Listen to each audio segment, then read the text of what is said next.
kumpulkan. Lalu kemudian pada saat kalian telah mengumpulkan harta kalian, ia menyimpannya untuk dirinya sendiri dan tidak memberikan sedikit pun kepada orang-orang miskin. Maka para jemaahnya di situ mengatakan, dari mana kamu tahu tentang itu? Kata Salman, aku akan menunjukkan kepada kalian di mana harta itu disimpan. Lalu mereka berkata, tolong.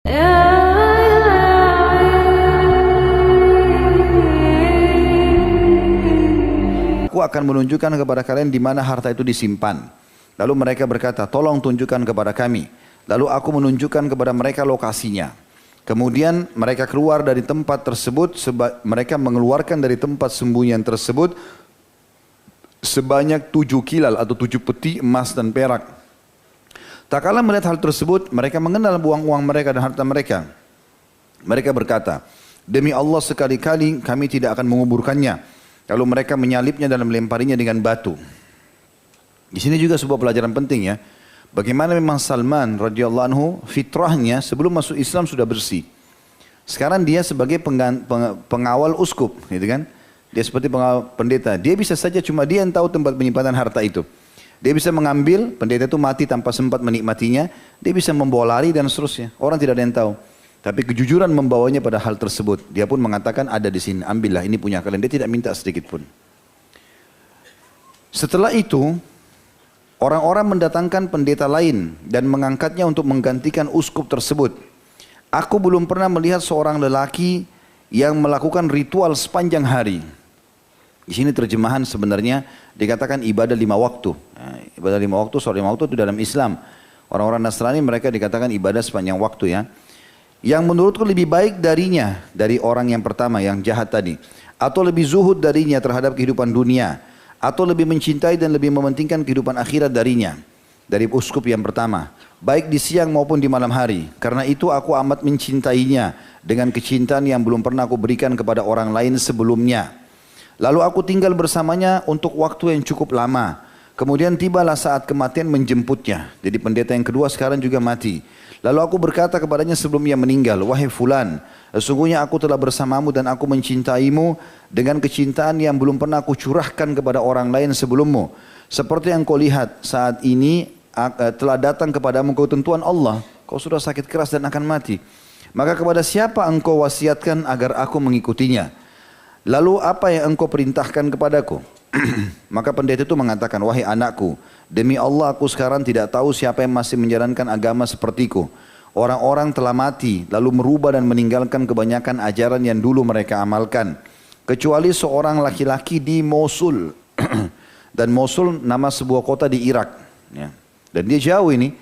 Jadi perlu kita ketahui ya, kalau misalnya handphone ini digambarkan Jazirah Arab. Maka di utara Jazirah bagian atas itu negeri Syam, ya. Palestina, Jordania, Lebanon, Syria. Irak itu ada di timurnya, ya. Perjalanan jauh ini.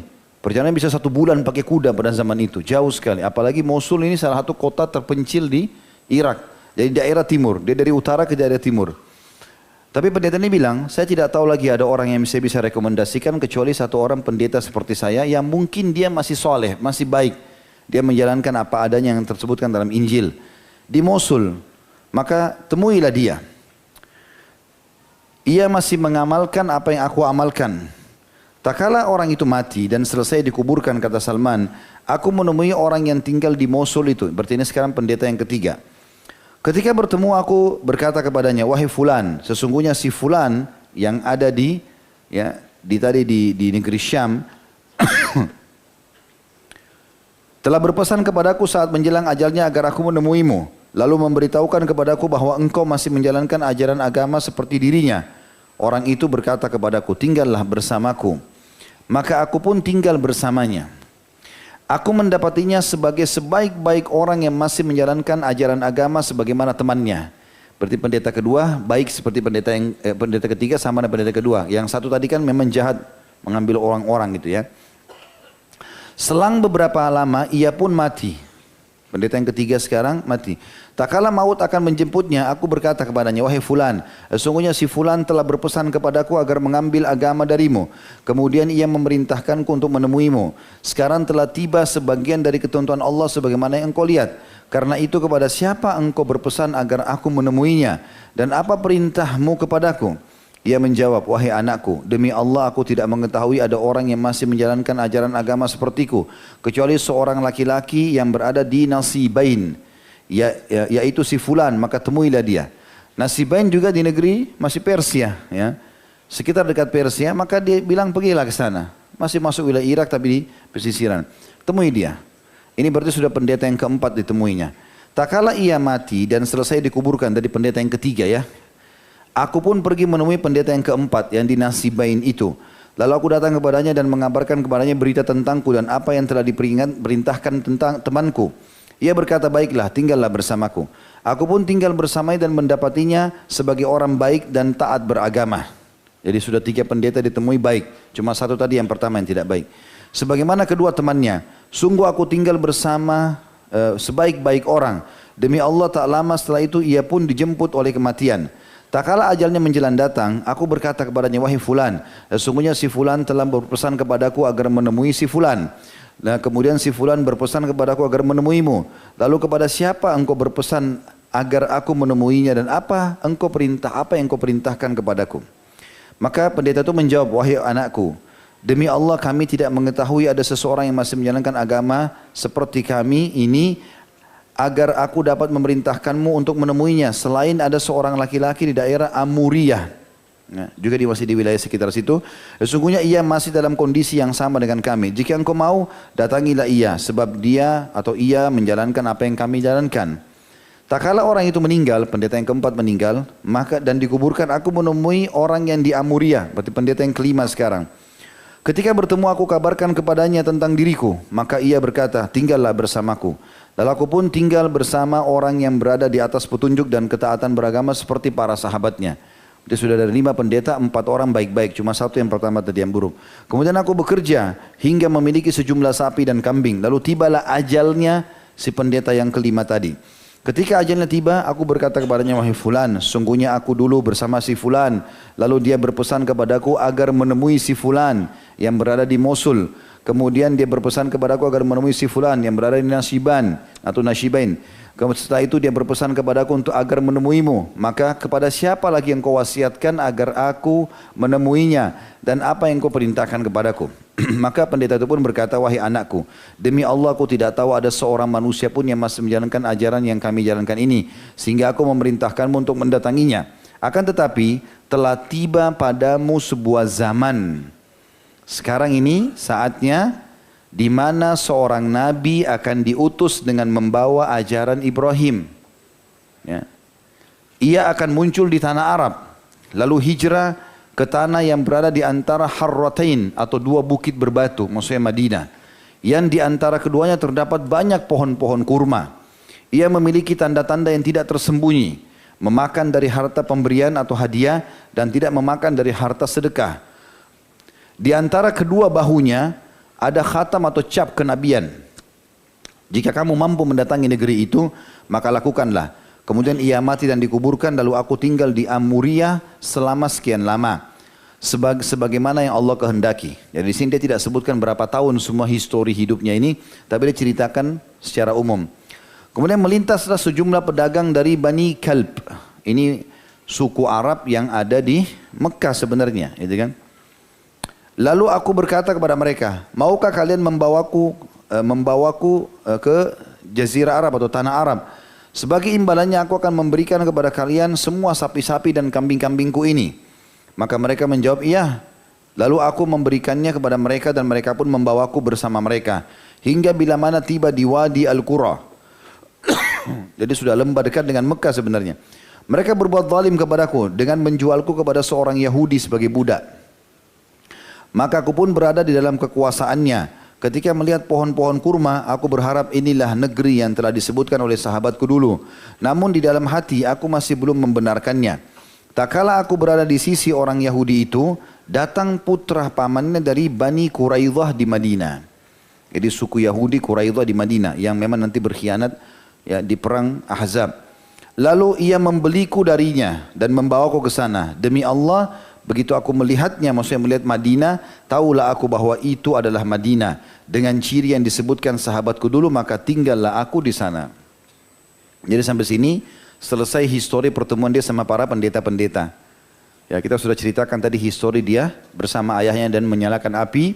Kemudian histori dengan 5 orang pendeta. Pendeta terakhir mewasiatkan dia untuk mengimani risalah Nabi Muhammad SAW. Jadi kan. Kemudian sekarang kita masuk keberadaan beliau di Madinah. Tapi sekarang statusnya bukan orang bebas tapi seorang budak. Ya. Lalu Allah pun mengutus Rasulnya. Beliau tinggal di Mekah beberapa lama. Aku tidak mendengar tentangnya karena kesibukanku sebagai seorang budak. Kemudian beliau hijrah ke Madinah. Demi Allah, aku sedang berada di atas pucuk tandan pohon kurma milik majikanku. Karena tengah mengerjakan sebagian pekerjaan. Sementara ia sedang duduk, majikannya duduk di bawah pohon. Tak kala putra pamannya datang dan berdiri di hadapannya seraya berkata, orang Yahudi lain datang, sepupunya pemilik kebun itu mengatakan, semoga Allah memerangi Bani Kailah. Bani Kailah ini maksudnya orang Ansar, Aus dan Khazraj. Demi Allah mereka telah berkumpul di Kuba. Dipimpin seorang laki-laki yang datang kepada mereka dari Mekah, dia mengaku sebagai seorang nabi. Tak kala mendengarnya, aku gemetar, kata Salman, hingga aku mengira akan terjatuh menimpa majikanku. Lalu aku turun dari atas pohon kurma itu, kemudian bertanya kepada putra paman majikanku tersebut, apa yang engkau katakan? Apa yang engkau katakan? Maka marahlah majikanku hingga ia memukulku dengan keras, seraya berkata, apa urusanmu dengan masalah ini? Pergilah, lanjutkan pekerjaanmu. Aku berkata, tidak ada apa-apa, aku hanya sekedar nanya dan ingin memastikan apa yang dikatakannya tadi, maksudnya sepupumu ini. Aku memiliki sesuatu yang telah aku kumpulkan, maksudnya dari makanan-makanan. Di sore hari aku mengambil lalu membawanya kepada Rasulullah SAW yang sedang berada di Kuba. Nabi sempat tinggal 2 hari di wilayah Kuba. Lalu aku menemui dan berkata kepada beliau, aku mendengar bahwa engkau adalah seorang yang saleh. Dan ada bersamamu sahabat-sahabatmu yang jauh dari kampung halamannya, lagi membutuhkan bantuan. Ini ada sesuatu dariku sebagai sedekah.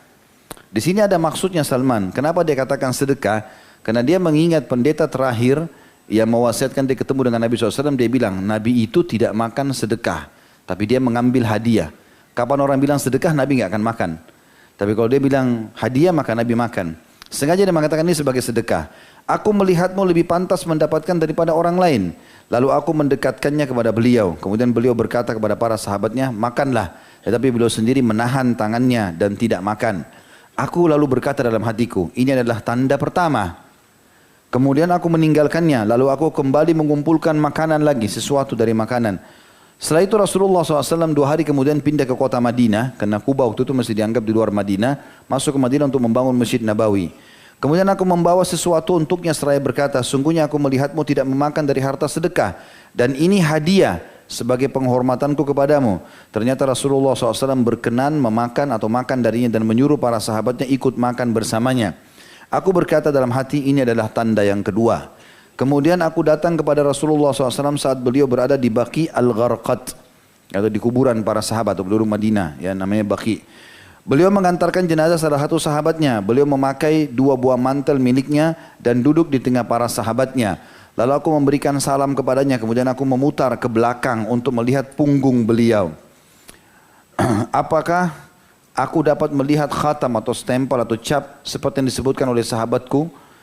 Maksudnya uskup tadi itu pendeta yang terakhir. Tak kala Rasulullah SAW melihatku berputar atau memutar ke belakangnya, tahulah beliau bahwa aku sedang menyelidiki dan mencari kepastian tentang sesuatu yang disebutkan kepadaku. Maka beliau menurunkan selendangnya atau mantelnya dari punggung beliau, sehingga aku melihat khatam itu. Maka tahulah aku siapa dia, lalu aku mendekap seraya menciumnya dan menangis. Dan pada saat itulah Salman syahadat. Ya. Maka Rasulullah SAW berkata kepadaku, beranjaklah. Lalu aku pun beranjak. Lalu mengisahkan kepadanya tentang kisahku sebagaimana aku ceritakan kepadamu wahai Ibnu Abbas. Salman melanjutkan, maka Rasulullah SAW suka bila para sahabatnya mendengarkan hal itu. Jadi kenapa tadi kita baca panjang lebar juga ini? Karena kita ingin menjalankan sunnah Nabi SAW, memang menyuruh menceritakan kisah Salman. Ya. Kemudian Salman mengatakan setelah itu, aku pun sibuk dengan kewajibanku sebagai budak hingga perang Badr dan perang Uhud bersama Rasulullah SAW terlewatkan olehnya. Dia tidak bisa ikut karena sibuk menjadi budak. Salman berkata, kemudian Rasulullah SAW menemuiku setelah Uhud. Lalu berkata di tahun 3 Hijriah, Katib ya Salman, buatlah perjanjian pembebasan dari majikanmu, wahai Salman. Istilahnya mukatabah. Lalu aku membuat perjanjian pembebasan dengan majikanku, tetapi dia seorang Yahudi yang tamak. Dia meminta agar aku kalau mau bebas membayar 300 pohon kurma.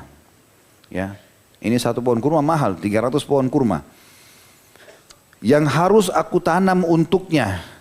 Jadi bukan pohon yang dikasih cuma begitu saja, harus ditanam, ditata sedemikian rupa yang siap untuk dipanen gitu. Dan juga berikut pengairannya, harus siap dengan pengairannya, dan aku harus membayar 40 ukiyah. Ya, 40 ukiyah itu satu ukiyah 127 gram emas. Kalau 40 ukiyah kurang lebih 5 kilo emas. Ya. Karena berarti sama 127 gram kali 40 kurang lebih 5080. Ya. 5080 gram, berarti sekitar 5 kiloan emas. Lalu Rasulullah SAW, lalu aku sampaikan kepada Nabi SAW dan Rasulullah SAW berkata kepada para sahabatnya, bantulah saudara kalian ini. Maka mereka para sahabat rame-rame membantuku dengan pohon kurma. Ada yang menyumbang 30 bibit kurma, siap tanam. Ada 20, ada 15, dan ada yang menyumbang 10. Masing-masing orang sesuai dengan kemampuannya. Hingga terkumpullah untukku 300 bibit pohon kurma. Maka Rasulullah SAW berkata, idhab ya Salman, fafakkir laha. Fa'idha farakta fa'tini akunu ana adha'uha biyadayya. Pergilah menggali lubang untuk pohon-pohon itu, hai Salman. Ajak beberapa orang sahabat ini. Bila telah selesai kalian gali, ya, nanti aku, kata Nabi SAW, yang datang menancapkan sendiri dengan tanganku pohon-pohon kurma itu. Karena tadi kan syaratnya Yahudi, 300 pohon harus yang layak untuk dipanen nantinya. Begitu ditancap harus subur. Ya, jadi Salman akan bebas kalau pohon itu menjadi subur dan siap nanti untuk berbuah. Lalu aku menggali lubang untuk pohon-pohon itu, sedang para sahabat membantuku.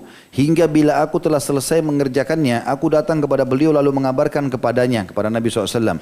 Maka Rasulullah SAW keluar bersamaku ke tempat pohon-pohon itu. Lalu kami mendekatkan kepadanya bibit-bibit pohon kurma. Kemudian Rasulullah SAW meletakkannya di dalam lubang dengan tangannya sendiri. Alaihissalam. Ini terjadi mukjizat ya. Karena Nabi SAW diiringi dengan mukjizat yang cukup banyak. Di antara mukjizat Nabi SAW adalah berbuahnya 300 pohon kurma yang diniatkan Salman untuk membebaskan diri dari keterbudakan. Kata Salman, demi zat yang jiwa Salman berada di tangannya, maksudnya demi Allah, tidak satupun dari bibit pohon-pohon itu yang mati. Dengan begitu aku telah menjalankan perjanjian menanam pohon kurma dan tinggallah masalah uang. Setelah itu tadi kan diminta uang 40 ukiah ya. Satu ukiah sekitar 127 gram emas. Sekitar 5080 gram emas, jadi 5 kiloan lebih sekian. Setelah itu Rasulullah SAW datang membawa emas seperti telur ayam besarnya dari rampasan perang, salah satu peperangan. Lalu berkata, apa yang dilakukan orang Persia yang mengadakan perjanjian pembebasan? Nabi SAW tanya kepada para sahabatnya. Lalu aku dipanggil oleh para sahabat beliau untuk hal itu. Dan beliau berkata, ambillah ini dan bayarlah kewajibanmu wahai Salman. Maka aku berkata, wahai Rasulullah, apakah ini bisa dibandingkan dengan kewajiban hutang yang harus aku tunaikan? Karena emas seperti telur ayam kecil yang dia harus bayar 5 kilo. Ya paling berat pun kalau sangat berat dengan seberat itu paling setengah kilo ya. Ini harus 5 kilo. Maka Salman heran, ya Rasulullah, apa bisa ini membayar 40 ukiah emas tadi? Maka Nabi SAW mengatakan, ambillah. Sesungguhnya Allah yang maha suci dan maha pemurah akan menyelesaikan kewajibanmu. Lalu aku mengambilnya kemudian menimbang sebagian untuk mereka. Demi zat yang jiwa Salman berada di tangannya, emas itu tiba-tiba senilai dengan 40 ukiah. Jadi emas itu belum pernah ada emas sekecil itu, ukurannya 5 kilo. Tapi pada saat ditaruh di timbangan oleh Yahudi menjadi 5 kilo sebagai mukjizat dari Nabi SAW. Maka aku bayar lunas hak mereka, lalu aku pun dimerdekakan. Selanjutnya aku ikut serta dalam perang Khandak bersama Rasulullah SAW. Kemudian setelah itu tak satu pun peperangan terlewatkan olehku. Ini semua yang panjang lebar disebutkan oleh Imam Ahmad rahimahullah di dalam Musnad beliau di jilid 5 halaman 441 dan Ibnu Sa'ad dalam kitab At-Tabaqat di jilid 4 halaman 53 dengan sanad hasan. Betapa hal itu, kata penulis di sini, merupakan perjalanan yang panjang dalam pencarian kebenaran dan hakikat. Lalu di sana semangat orang-orang yang mendapati kebenaran tepat di depan mata mereka, namun mereka berpaling darinya dan lebih memilih jalan lain.